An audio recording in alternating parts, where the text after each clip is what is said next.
Ladies and gentlemen, introducing your 2001-2002 Toronto Maple Leafs. At left wing, number 7, Gary Roberts. Roberts scores! And what a move by Roberts. At right wing, number 16, Darcy Tucker. Here comes Tucker. Scores! Tucker makes it 2-0. At center, number 18, Alan McCauley. Right in front, score! It's going to be McCauley who'll get the goal. On defense, number 24, Brian McCabe. McCabe, that one-timer was a beauty. And the Toronto Maple Leafs get a power play goal. At right wing, number 89, Alexander Mogilny. McGillney scores. Three-way passing play, and there's that scoring slip of Alexander Mogilny. And your captain, number 13, Matt Sundin.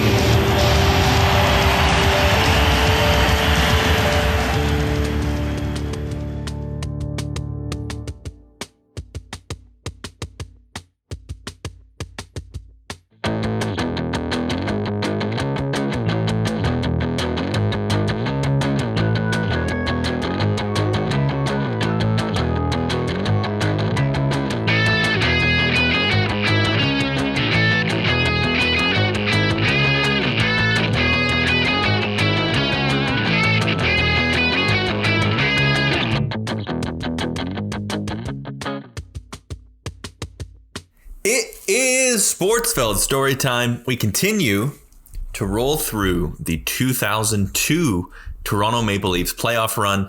If you missed the previous series, we just did Maple Leafs versus Senators. We did the triple overtime game in game 2. And that series went on to be a really tightly contested. Maple Leafs edged that out. They came back and won, which we sort of covered in the previous episode. But it was Big Brother taking the treat out of the hands of Little Brother one last time.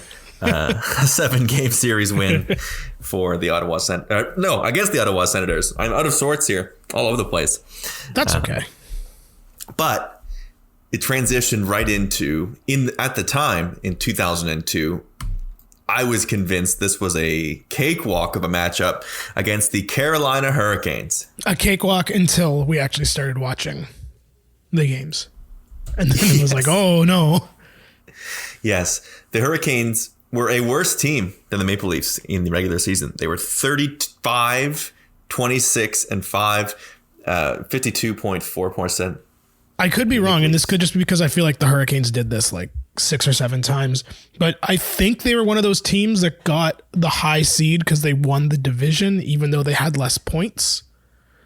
I'm not sure if that feels right. I feel like Carolina did that several times. And like in my brain, when I think of that rule and that rule change that led to our sort of silly division alignment and playoff system we have today, I think of the Carolina Hurricanes. Like they're the team that was third, always. A great memory. They finished with 91 points, which would have been, by my count, 7th in the Eastern Conference. I feel like there's going to be a lot of that. Oh, a lot of those like, oh, if onlys in this series, I feel. Yes. Well, how are you feeling after that Leafs won? And a Carolina team that, I mean, Ron Francis, sure, Sammy Kapanen, Jeff O'Neill.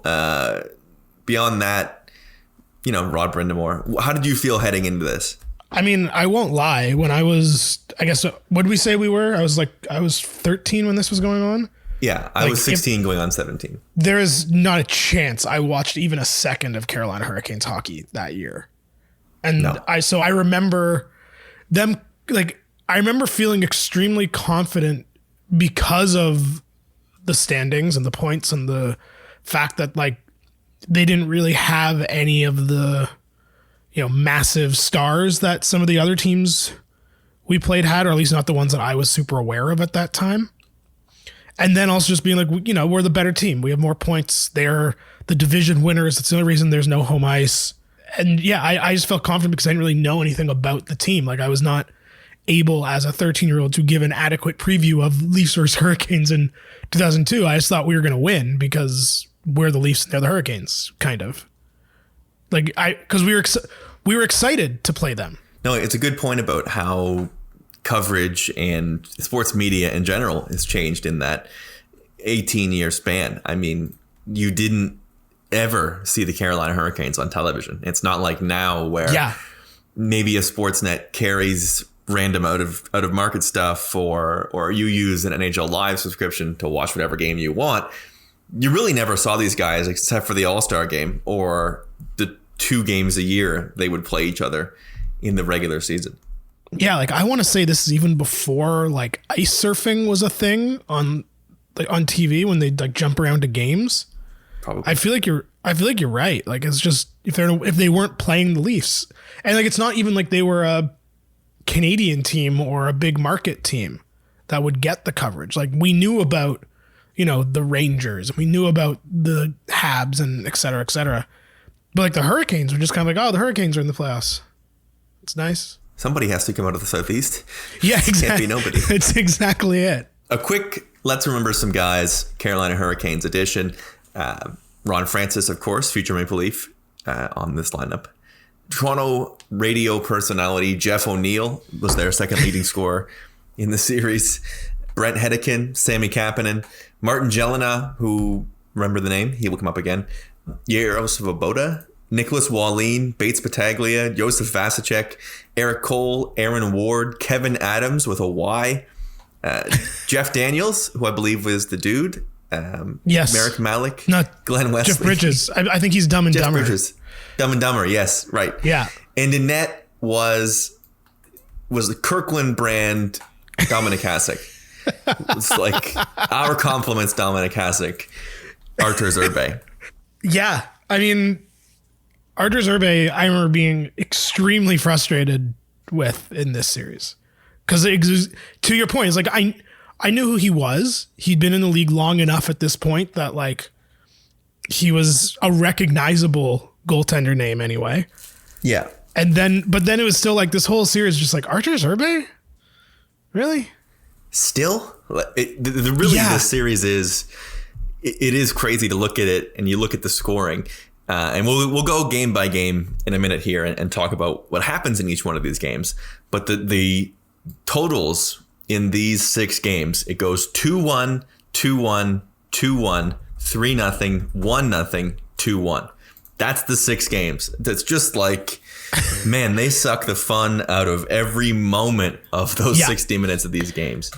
And it's also weird if you look at sort of Arturs Irbe's career, like after this season, it just ended. Like he played 34 games the next season, went 7-24, got sent down to the ECHL the next year, then played 10 games with Carolina that year as well, and then went to Europe. And like this was like almost literally the last gasp of his career, and he just like stymied us. And it's not like he was great in the regular season, as you sort of alluded to with how good the team was. He only played 51 games in the regular season. He went 20-19-11 when ties were still a thing. He had a .902 save percentage. But in the playoffs, he was 10-8 with a 1.67 goals against and a .938 save percentage. That's playoff hockey. Sometimes the story is you happen to be the one who has Arturs Irbe on your team. I feel like especially in like the years right before the lockout, I would say, I feel like there's a bunch of those cup run teams that just had the hot goalie. Was it. You can go back year by year, and there are a few where it's not what a goalie did, but you have like the Tim Thomas years, and you have Jordan Binnington. There's always either the team that wins it or one of the teams that the runner-up has a goalie that got them a round and a half further than they should have. I mean, JSG Gare won the Conn Smythe and didn't win the cup. Crazy. That's wild.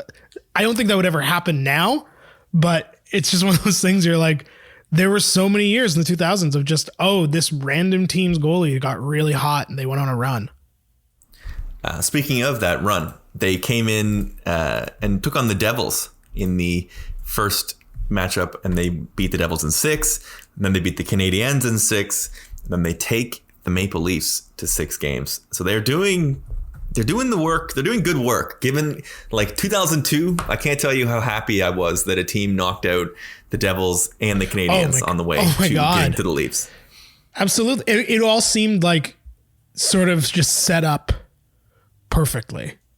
Like everything, we talked about this, I think in our first Sportsfeld Storytime, we were talking about the 2013 Leafs-Bruins Game 7 and how when the Leafs were up in that game, we allowed ourselves to think how it was all sort of breaking nicely and that if they had held on, they would have home ice against New York in the next round. Then it's probably Pittsburgh and who knows kind of situation. And this year felt similar to me in that sense of like, wow, it's all breaking right for the path to get to the finals. And this series sort of at the time and in memory sort of feels like a bit of a blur. Totally. Like it kind of had that feeling of like the emotion in the Islanders and Sens series previous to this were so high and there were 7-game series. This just sort of felt like you blinked and it was over and the season was done. Maybe this is a silly thing to say and we only feel this way because we are Leafs fans. But this 2002 team seems like a really leafy Leafs team. You know what I mean? Where it's like, yeah. I don't know that this year's team felt that way. I know that the 92-93 run felt this way because they had to take every series to its absolute limit and test your faith as deeply as they possibly could. So maybe this year's team is a perfect example of this. But the Leafs always do it the crazy hard way. Even if they were third in the league in goals for, everything had to be right down to the wire, right down to the last second. They go to overtime a ton. They go to OT 3 times in this series alone. And they had just gone a bunch against Ottawa, some really tight games, including a triple OT game, which we talked about in the last show. So the Leafs just leafing it up in the leafiest leafy of ways. I think they're also like sort of what we touched on talking about the Ottawa series in that this team, and like I think it's also because of like our age and our generation of being Leafs fans, whereas like all the Leaf teams that we remember as being especially leafy were like built from like scraps of veterans and then like 4 or 5 tough guys who could score and then like one skill player and Sundin. And that was just for like 6 years. That was just every team. I think that's part of what people are so like this rebuild that we're currently going through was supposed to be different, right? Where they were finally supposed to be the most talented team in the league and they were supposed to win the President's Trophy and then right. look really dominant. But the whole league is sort of doing that same thing.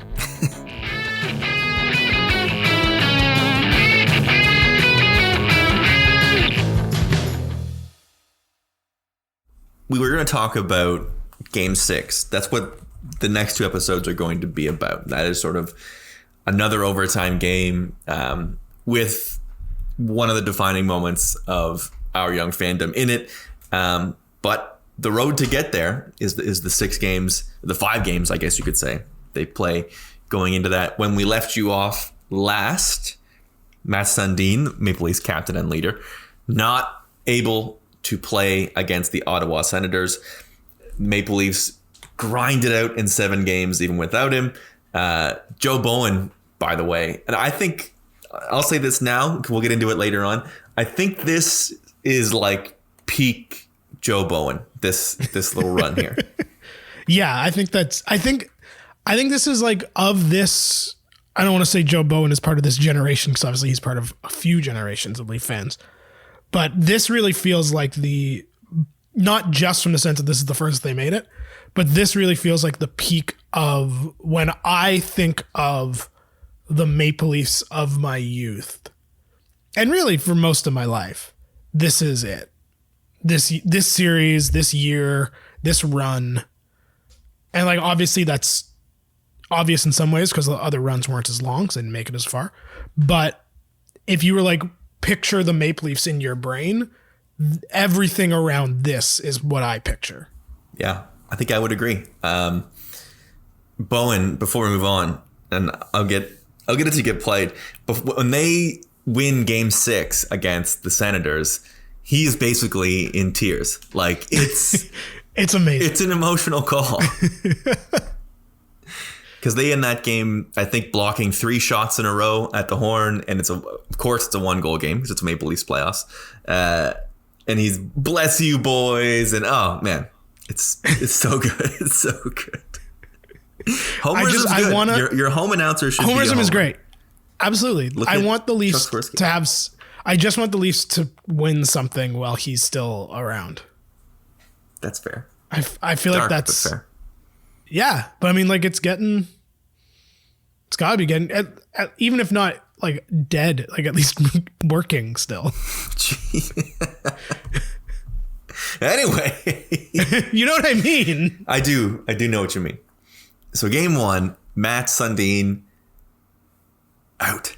Still not in the lineup. Matt's not quite ready to get going. And we should mention again, as I said, the Maple Leafs have already played 14 playoff games by this point. So a lot of miles on those legs. And without Matt's, a lot of miles and big minutes on not Matt Sundin, basically, on your top line. Carolina capitalizes. They score 4 minutes in. It's Jeff O'Neill, now host of TSN's OverDrive. McGillney scores. And then, hey, we got some back and forth. We got some goals. And no, that's basically the highest scoring game in the series. Cujo, 31 saves. Maple Leafs win. So now we have a 1-0 series lead with no Sundin. And to top it off, Sundin is playing in Game 2. All right. Game 2, they go down 1-0, like you do. And we talked about this in the previous series, but it's Alan McCauley, his 5th of the playoffs, with 8 seconds left in the third period to send us to OT, the sort of stuff that really defines what this run was all about. Irbe's played his best hockey in the final 2 minutes of the game. Roberts gets to it, 12 seconds left. Roberts to the side, McCauley shot, score! What a play on the delayed penalty! And with 7.4 seconds left, McCauley from Roberts, and the game is tied at 1. I think this goal, we were talking about McCauley in the last few episodes about the Ottawa series. In my brain, I placed this goal in that series for some reason. Because like I remember it turned out to be sort of what happened, but like going into the Hurricane series, there was really a sense, I don't know if I genuinely don't remember if it was a sense in the entire city or just with me of like, how long can they keep this up without Matt's? How long can we rely on Alan McCauley to be our guy? And then I remember when he scored this goal, it was like, Alan McCauley's the greatest player of all time. So now they're 1 goal away from being up 2-0 with 2 road wins.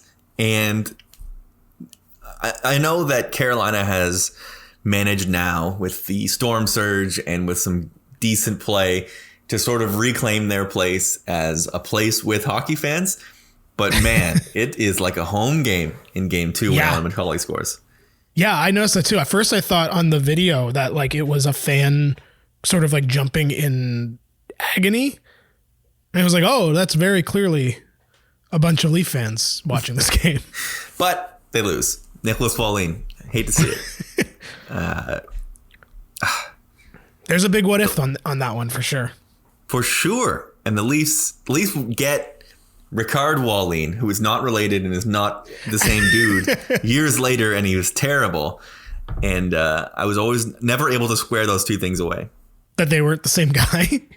Well, just that like you would go and get a Wallin after this. Yeah. I don't know. We swing back to Toronto. Another overtime game. Another 2-1 game. And it's TSN's own Jeff O'Neill, the O-Dog. He scores an overtime winner. This one, again, it went 1-1. Really, you can't say enough that, like, it was tight and it was close and these games were tied and there's a lot of overtime, but it's also very boring to rewatch later. Oh my Isn't God. that as strange? Like, I'm not going to say I didn't click through some of these videos. Like, the style of play was, I think, like, the lack of, I mean, yes, Matt's was there at this point, but, like, the lack of just, like, open play is really noticeable, more so in this series. And I think maybe, like, the emotion and the intensity of the last two mask it, whereas this one was just, like, two teams that have to play to go to the Stanley Cup final, and it's just, it feels like that. That's what it feels like, two teams playing because they have to. They play 3.5 periods and the shots are 21-17 in that game. So that gives you an idea Perfect. of how defensive we're talking.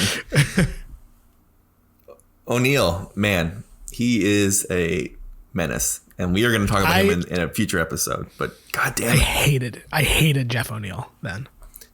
At least hated him. Went and got him shortly after this. They did. And I remember being upset about it, and then he scored in, like, his first or second game, and I was immediately on board.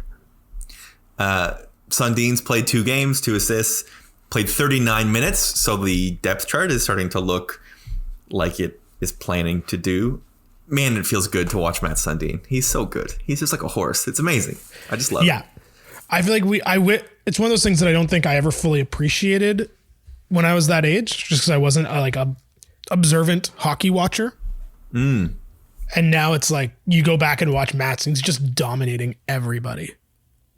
Just like so big and so strong. Yeah. And so skilled. What an unbelievable combination of things. And clutch, as we've come to see. Game 4 is what constitutes a blowout loss. 3-0 counts as a blowout in this series. 12 saves from Cujo on that 15 shots on goal. The fucking Hurricanes take 15 shots on goal and a 3-0 win. I'm disgusted. This isn't Cujo's best work. It's hard to blame him for a series where he only gives up 2 goals in most of the games and has a shutout. But man, that's tough to only see 15 shots. We will talk about this when we get to game 6, but a lot of why'd you play it that way went from Curtis Joseph in this series. Which, we make mention of. He goes down and stacks the pads literally whenever he can, but you also live in fear of the softie. When a team only takes 15 shots on you, that can really go against you without having that rhythm of making all those saves. But he does have a 27 save shutout in game 5, down 3-1. So yeah, on the road. Maybe I should shut up. That's pretty impressive. Do you think? Curtis Joseph 2002 is Kyle Lowry 2019. It is tough when they don't score in front of you as well. Yes. And boy, did they ever not score in front of them. No kidding. They bring it back to the ACC. It's a 1-0 win. Darcy Tucker scores in the power play. The only goal in the game. He makes, as I said, Cujo makes 27 saves. It sets the stage for Game 6, May 28th, 2002, at the Air Canada Centre. Hurricanes can make the Stanley Cup Final with a win. The Leafs can continue an unbelievable run. If they win, we'll talk about it in the next episode of Sportsfeld Storytime.